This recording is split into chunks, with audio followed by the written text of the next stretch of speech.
নাই কঠিয়াতলি বামুণী পথৰ সংলগ্ন পথৰ এই কঠিয়াতলি মূৰতে যি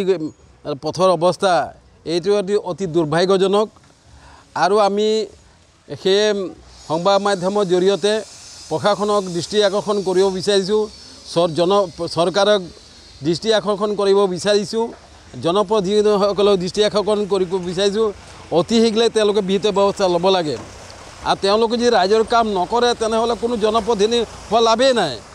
আজি কাবাক দেখিছোঁ আমাৰ জনপ্ৰতিনিধিবিলাক বিভিন্ন ঠিকা ঠুকলি মাটি কিনা বেচা এইবিলাকত ব্যস্ত থাকে তেওঁলোকে নেতৃত্ব লৈছে আজি চৰকাৰ চলাম বুলি দায়িত্ব লৈছে গতিকে তেওঁলোকে আজি প্ৰেচিডেণ্ট কাউন্সিলৰ বিভিন্ন তিৱা কাউন্সিলৰ মেম্বাৰ বা বিধায়ক হৈছে তেওঁলোকে ৰাইজৰ কাম কৰিব লাগে ৰাইজৰ কাম নকৰি পেলাই এইবিলাক যে দুৰ্ভোগ ভুগি আছে তো তাৰ যন্ত্ৰণা ভুগি আছে তো অভিশাপটো তেওঁলোককো লাগিব গতিকে মই সেইকাৰণে চৰকাৰক আহ্বান জনাইছোঁ বিশেষকৈ স্থানীয় বিধায়কগৰাকী বহুত পাৱাৰ আছে এজন বিধানসভাৰ বিধায়কগৰাকী বহুত যথেষ্ট ক্ষমতা আছে তেওঁ ডিচিক ফোনত মতে আনি ইঞ্জিনিয়াৰক মতে আনি ইয়াত তেওঁলোকে ব্যৱস্থা ল'ব লাগিব তেওঁলোকে একদম ইয়াত বিজ্ঞানসন্মত ব্যৱস্থা কৰি যেন ৰাইজৰ কোনো আহুকালত নপৰে তাৰ কাৰণে বিহিত ব্যৱস্থা কৰিবৰ বাবে মই আজি আহ্বান জনাইছোঁ তেখেতসকলক প্ৰত্যেক দিনে আমি সৰু সুৰা দুৰ্ঘটনাৰ সন্মুখীন হ'ব লগা হৈছে এই পথছোৱাৰ কাৰণে আজি বিগত 3 বছৰ ধৰি পথছোৱা এনেকুৱাকৈ হৈ আছে যে সাধাৰণ এটা বৰষুণ দিলে একাটো পানী হৈ যায় বানপানী সাদৃশ্য অৱস্থা হৈ যায়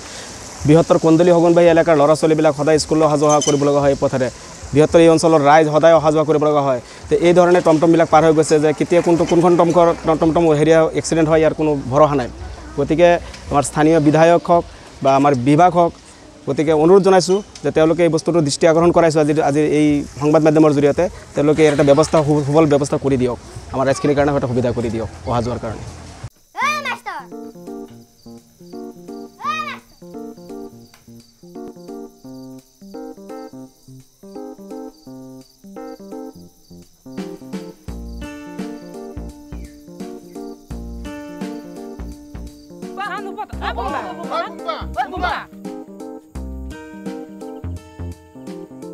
Sab goreng ya sisi kota gumi